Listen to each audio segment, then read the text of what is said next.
projectors. So I've reviewed a few on this channel, but this is completely different.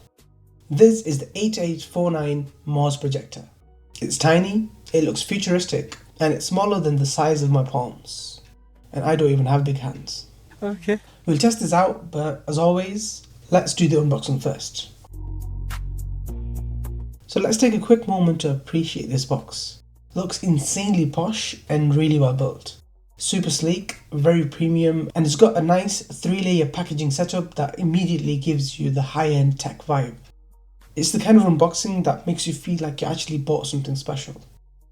So inside the box you get the projector itself, a sturdy magnetic stand,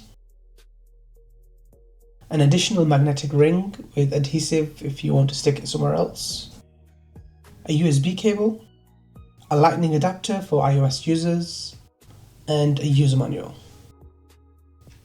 As mentioned, this thing is tiny, like insanely tiny. It fits in your palm comfortably, and I'm not exaggerating. The official dimensions are 7.58 by 7.58 centimeters with a thickness of 1.85 centimeters. Just look at that in comparison against my phone. The build quality is also really solid. It feels well made, doesn't creak or feel cheap thanks to this metal casing all around, no sign of plastic anywhere. There's a magnetic ring on the top where the stand connects, and once it snaps on, it's really staying put. The stand itself is sturdy as well, so you don't have to worry about it dropping or moving out of position. It just stays exactly where you leave it. Around the body you'll find the air outlet here, a laser distance sensor, the projector lens itself, an air inlet, 2 Type-C ports, one for the power input and the other for the video input, the magnetic ring for the stand, and a power button. It connects directly to your device using one of the 2 Type-C ports. One Type-C port is enough to power it on and mirror the screen from your phone, but that's not always the case depending on your phone. So if that isn't enough, you can use the second port to supply extra power while keeping the connection going. So the way this works is simply by connecting it to a chosen device. Once plugged in, it flashes up the 8849 logo, then briefly shows a no signal screen, and then it mirrors your device's display. If it doesn't connect for some reason, you can short press the power button to cycle through different modes until you get the mirror. That same button, by the way, can also be used to enter the manual focus mode. Not entirely sure how we even operate that, but that's what it said in the user manual.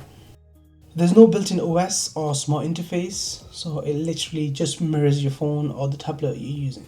Which, as simple and no fussy as it sounds, does have its downsides, like always being dependent on another device.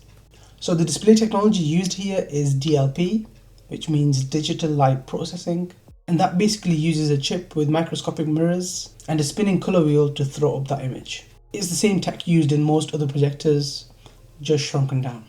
This one claims a resolution of 1280 by 720 pixels, which is technically HD, but as we'll see in a bit, it doesn't feel like proper HD. The sharpness just isn't there, especially in the finer details. So here I am connecting my phone to the projector, and in portrait mode it's pretty much unreadable, but that does improve in landscape mode. Another thing you'll notice is the sound. It always has this fan noise throughout the whole experience from start to finish. And here is some more footage of the projector display, but like I said, I'm not totally impressed with this being called HD because it honestly feels very different. So the brightness is another important bit. It ranges from 20 to 100 lumens. Now 20 lumens is what you get when you first connect it to your phone. It's pretty dim, passable in low light settings, but it really shines in the darker settings. When you add a secondary power source via that Type-C port, it bumps the brightness from 20 to 100 lumens.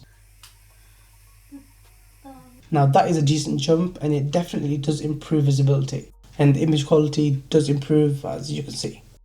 So it works on both on iOS and Android devices with the simple plug and play. No weird apps, no complicated setup, but because of how short that included cable is, your phone basically has to sit right next to the projector. Try picking it up or moving it slightly and the signal drops. That's honestly one of the biggest issues here. It becomes unusable with the amount of times it just keeps dropping that signal. This would have been much better if it was Bluetooth, but for now it's just this wired connection, and even that is not very impressive. So this projector has recently gone on sale for $180, where shipping to the US starts from the 15th of May, and for Europe that will likely be the end of May. So it's still in the pre-order phase. If you're a gadget lover who just wants something cool to mess around with in a dark room, it's definitely fun to play with, so you might want to head over and place your order now.